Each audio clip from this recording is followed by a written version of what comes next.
Hey, I'm Rex Roy for Aol Autos. Today, I'm going to show you some things that I guarantee you've never seen before.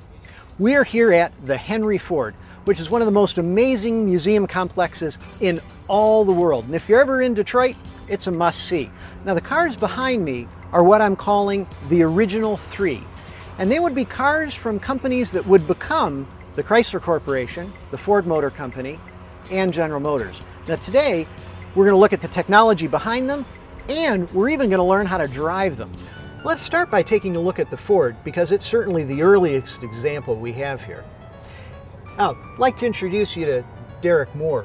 He's a conservation specialist at the Henry Ford, and this 1896 Quadricycle, a replica, is his baby. Can you explain some of the technology that's on it? I mean, this engine and the transmission system doesn't look like anything I've ever seen before. It's a basic two-cylinder engine. What you see that look like light bulbs, which is what most people think they are actually drip oilers. And basically what happens is the cylinders drive a crankshaft that drives a large flywheel that has a belt system on it that you basically tension down, and that feeds power to a chain that then drives the rear axle. How much horsepower does it create? It creates 3/4 of a horse. 3/4? There are blenders that make more horsepower than that. Yeah. Now, how fast will it go? Well, Henry claimed that in low gear it'd go 15 and in high gear it would go 25. Well, you know what? Why don't you show us how it starts, and then let's go for a ride. Okay, so we're going to start by turning on the ignition, cranking the flywheel, get the engine rolling, turn the fuel on, and then once you got some RPMs, you just kind of tension the belt. Okay. And make sure it doesn't stall. Clara and Henry used to go on this with Edsel sitting on Clara's lap from Detroit to Dearborn and back. Well, you know, going over the railroad track, it sounded a lot worse than it actually rode. Yeah. That wasn't so bad at all. It likes to rattle itself quite a bit. All the stability control is in that arm. Yes. Now, it's amazing what a difference just a few years makes. What you're looking at now is the world's first mass production car.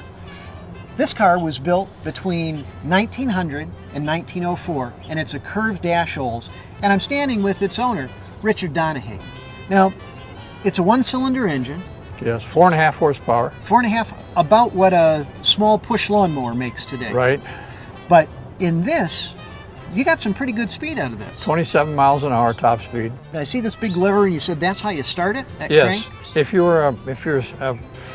If you're strong enough, you could sit in the seat and crank it and start it, like this. This is a gear shift. That's a gear shift. It has reverse, first and second, for first and drive. And I see that it does have some pedals on the floor. Has a brake pedal. Okay. And a speeder, which is commonly known as accelerator. Where's the engine? Underneath. Well, why don't you show us how to drive it? This is actually pretty comfortable. Sounds like you just ran over a goose. Well, I'm driving now. Boy, that steers much more precisely than I would have expected. I feel like a kid with a new toy. This is motoring circa 1902. Now, moving forward another 2 decades, we're looking at a 1924 Chrysler. To give us an idea of the technology that's under the hood here, and to show us how to drive it, is Brant Rosenbusch. Hi there. Talk to us about some of the modern technology that's in this Chrysler, because, you know, for its day, it was a pretty advanced car. Yes, for 1924 it was very modern. That's the way Chrysler Corporation advertised it. Now, what are we looking at in terms of horsepower? We're looking at about 68 horsepower. No kidding. Yes. Now, what would that top speed be? 70 miles an hour. This would really be a practical automobile. Yes, it was an everyday family vehicle. The windows rolled up and down. You could stay warm in your car. You can stay cool in the car with the windows down. Now what has changed over the years is somebody has added a key ignition to this. It didn't originally have that. But if you reach down, you can turn the key into the on position. All right, there we go. Then you push the clutch in. All right, clutch is in. Yep, on the other side is the choke. Okay. Pull out just a little bit. The toe start is up there on the right. All right, so it's not like a regular key where you turn it and it starts. You actually have a button that you have to press.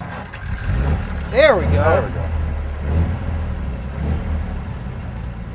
Good to go. So it's all the same principles as driving a modern car? Sure. The wheel's got a real nice heft to it. Boy, I like that sound. Wow, coming out of that Chrysler was really a time warp. That Ford Quadricycle, 1896, had 3/4 of a horsepower. And this is a new Ford that we're looking at. This is actually a 2010 Lincoln MKT. This car has 350 horsepower out of a 3.5-liter twin-turbo V6. It's got all-wheel drive, all the safety equipment you could ever imagine. This car is really a good representation of the kind of progress that Detroit has made. And let's hope that that progress continues. I'm Rex Roy for AOL Autos. Take it easy. See you next time.